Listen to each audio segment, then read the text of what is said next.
Hello everyone and welcome back to another Wizard101 video. Today we are going to be talking about all the ways as a death wizard to get an early level AOE in Wizard101. Now if for some reason you don't know, there are two schools in this entire game that do not get an early attack all enemy spell, that being life and death. Today's video is going to focus exclusively on death, and I do plan on making one focusing exclusively on life at a later date, whether that be tomorrow or in the coming weeks. Now I have actually made this video in the past, but I did miss a few things and I didn't like how it was structured, so I'm remaking it and I am separating the video into life and death because I feel like talking about them individually is better than talking about them both in one video. So without further ado, let's get into it. Today I'm going to talk about every way to get an early level death AOE in Wizard101. Now before I get into the actual spells themselves and the ways to get different spells, this section is incredibly important before any of that, because if you don't know, every low pip death AOE in this game takes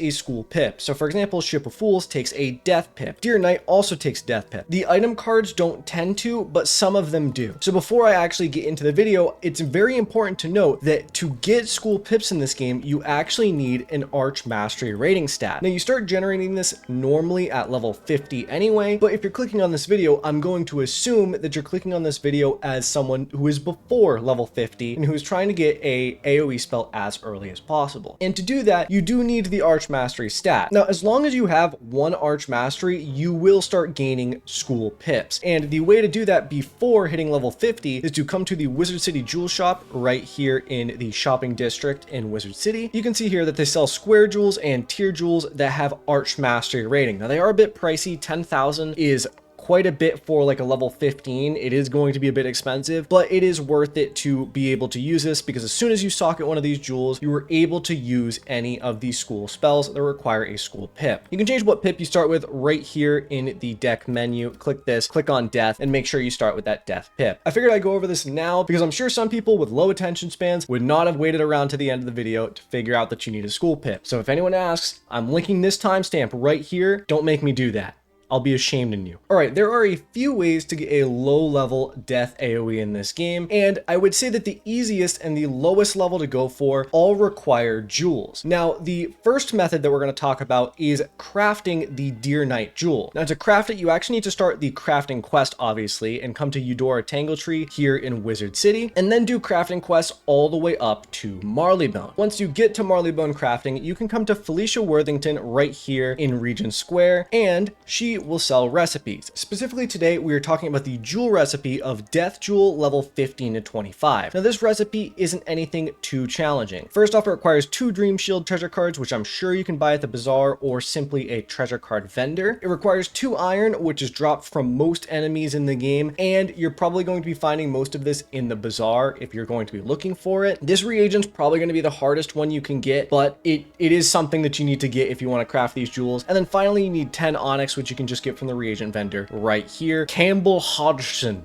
right there. Now what this recipe will do is it will craft a random death jewel from an assortment of about 20 jewels and give them to you again at complete random. This recipe actually has a chance to drop a Dear Knight jewel. Now what this Dear Knight jewel does is it allows you to socket it to a piece of gear, and then that card will always start in your deck. Now this method, I will say, it is consistent and it is probably the earliest way to consistently get a Dear Knight jewel. However, it varies because some people who are lucky might get the Dear Knight jewel on the first craft of this, and they might not need to buy a ton of reagents. It might be the simplest thing they've ever done. Some people who are unlucky might craft this recipe 15 to 20 times and get literally nothing and waste a bunch of reagents of iron and a bunch of Dream Shield treasure cards. But it does exist in the game, and it is a method of getting Dear Knight jewel early on. This is the one I would honestly recommend the most out of every method I'm going to list in this video, but obviously it's worth mentioning other methods. Alright, now there are actually 2 more jewels that do give item cards that you can use in battle that are worth talking about in this video. However, these 2 jewels are not dropped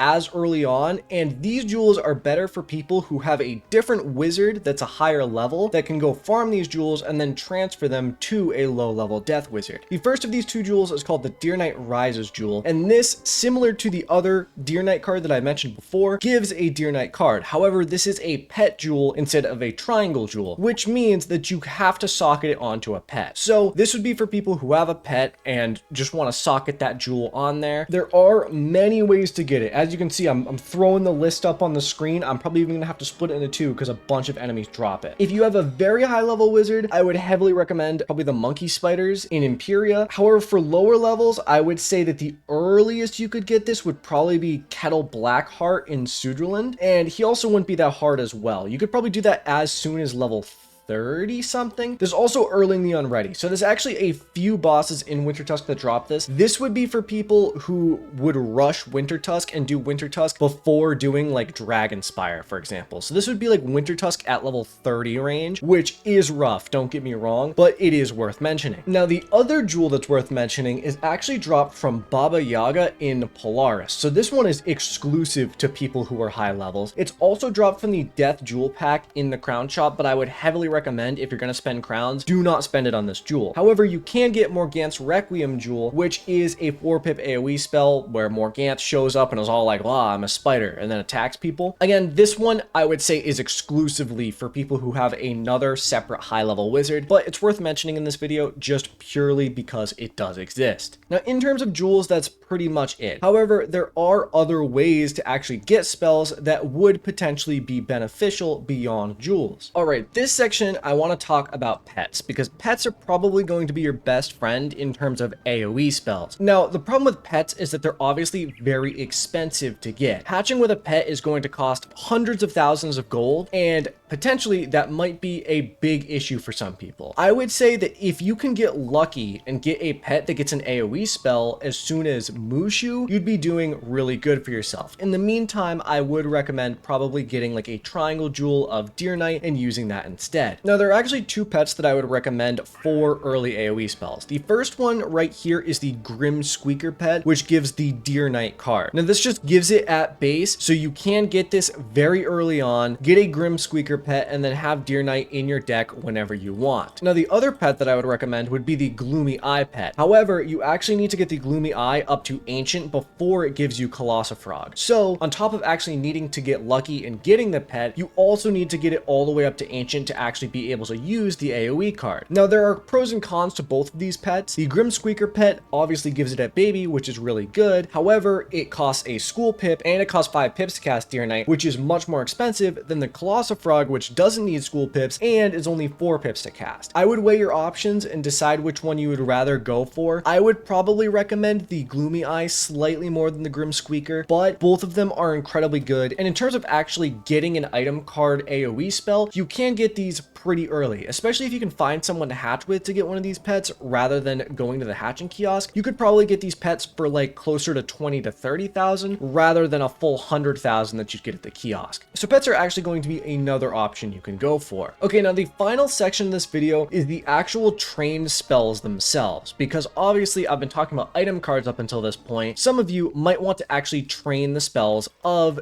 Deer Knight and Ship of Fools. Now, unfortunately, they are actually quite difficult to train. Now, to get them very early on, the literal only way to do that would be to either open Night Spelemental packs to get Deer Knight, or the better option, heavily recommended if you're going to spend crowns on this, is the Celestian Spelemental pack, which gives Ship of Fools Spelements. Now, Ship of Fools is 100% hands down way better than Deer Knight because it only costs 4 pips for one. It also has a heal back, which is incredible. Ship of Fools is just all around probably the best 4-pip AoE in the game. Now, the reason why I'm mentioning this train spell section at all is because for the people that do want to spend money on packs, it is an option. Now, there is actually 2 gold skeleton Key bosses that you can farm for the spell elements. If you haven't watched my video very recently on Gold Skeleton Keys, you can watch that video. However, the main two is Drown Dan in the Science Center, who drops Ship of Fools, and then Lambent Fire in the Crystal Caves in Avalon, who drops Deer Knight. Now, if that doesn't set off like some alarm bells of like, oh hey, those are kind of late game bosses, then it should, because both of these bosses are much later than you would prefer. By the time you get to this point in Celestia in Science Center, you were already going to have Scarecrow, and honestly, you don't really need that much once you have Scarecrow. You don't need a 4-pip AoE. It's going to come in handy, don't get me wrong, but you're not going to need one as much as you would have from levels 20 to 50. So that is really the issue with this. The way that you can circumvent this is if you have some gold skeleton keys early on and you have other people to teleport you there, you can enter this at really any level. The problem is though is that you're obviously going to need someone to carry you through the fight. So you're going to need to find someone who wants to do Drown Dan runs with you and who is willing to potentially not get drops if they're too high of a level to actually get the drops. This goes doubly so for Lambent Fire. Honestly, if you can find someone to do this, great. However, for actually training the spells, you're probably going to be much better off actually getting the packs or just waiting until the point when you can actually get these, but unfortunately that is a little bit later on. So really you can make do with the item cards up until this point. However, once you get to Science Center, I would heavily recommend farming for Ship of Fools. Now for the final part of the actual train spells, it is worth mentioning that you can craft the Deer Knight card. However, the issue with this is crafting the Deer Knight card is infinitely harder than actually farming for the spell elements. I mean, if you just look at the recipe, some of these reagents are really difficult to get, like 50 springs, 50 sunstone, 12 amber, 100 blood moss. That's going to be rough. And that's not even mentioning you might find it hard to get Deer Knight treasure cards. So you can craft it. However, another thing with crafting is that you actually need to be Zephyrian level crafting to craft it anyway.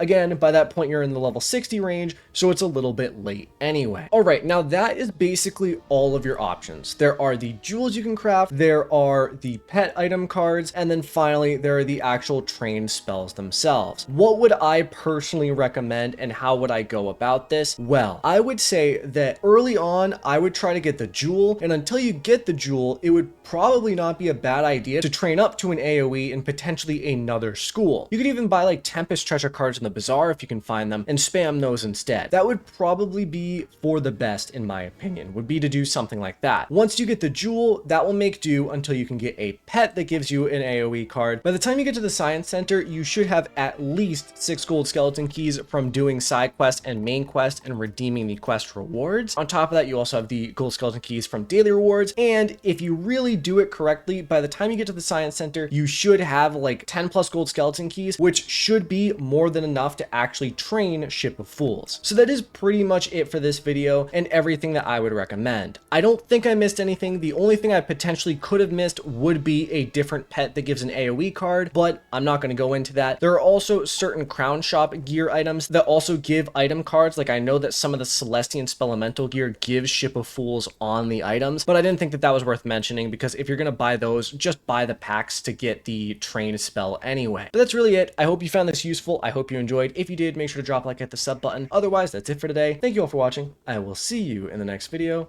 Have a good one.